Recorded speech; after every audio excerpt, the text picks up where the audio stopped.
بسم اللہ الرحمن الرحیم۔ السلام علیکم، میری آپ سبھی سے التجا ہے کہ ایک مرتبہ درود ابراہیمی پڑھ لیجیے گا۔ بسم اللہ الرحمن الرحیم۔ اللہم صلی علی محمد وعلی آل محمد کما صلیت علی ابراہیم وعلی آل ابراہیم انک حمید مجید۔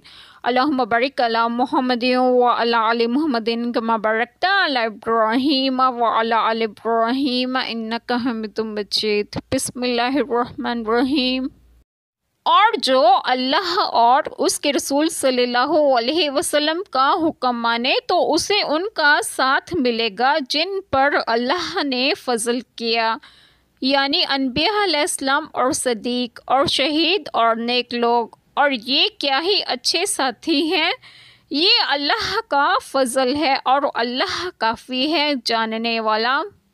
بسم اللہ الرحمن الرحیم۔ آج جو بات میں آپ لوگوں سے ڈسکس کروں گی وہ یہ ہے کہ اس آیت کریمہ میں ہے کہ جو اللہ تعالیٰ اور اس کے رسول پاک صلی اللہ علیہ وسلم کا حکم مانے گا تو اسے ان کا ساتھ ملے گا جن پر اللہ تعالیٰ نے فضل کیا، یعنی انبیاء علیہ السلام۔ تو انبیاء علیہ السلام کے مخلص فرمان بردار جنت میں ان کی صحبت و دیدار سے محروم نہ ہوں گے، اور صدیق انبیاء علیہ السلام کے سچے متبعین کو کہتے ہیں جو اخلاص کے ساتھ ان کی راہ پر قائم رہیں۔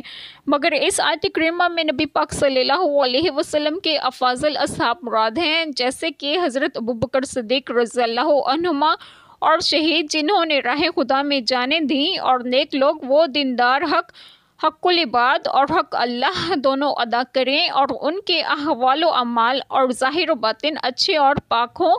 شان نزول حضرت ثوبان رضی اللہ عنہما سید عالم صلی اللہ علیہ وسلم کے ساتھ کمال محبت رکھتے تھے۔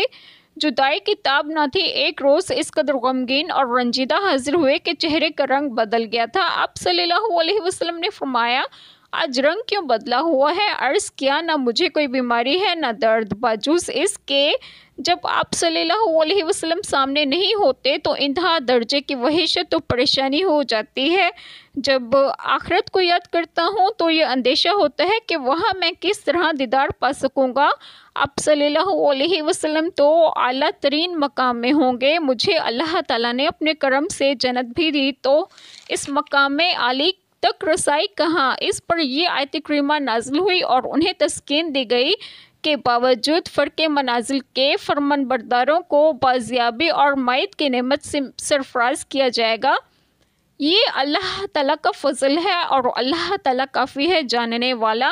اللہ تعالیٰ ہم سب کے تمام گناہوں کو معاف فرمائیں اور ہمیں صراط مستقیم کی راہ پر گامزن کریں، اور آپ سب کو آپ کے گھروں میں خوش و خرم رکھیں اور صحت و تندرستگی بھی دیں۔ آمین۔ جزاک اللہ خیر۔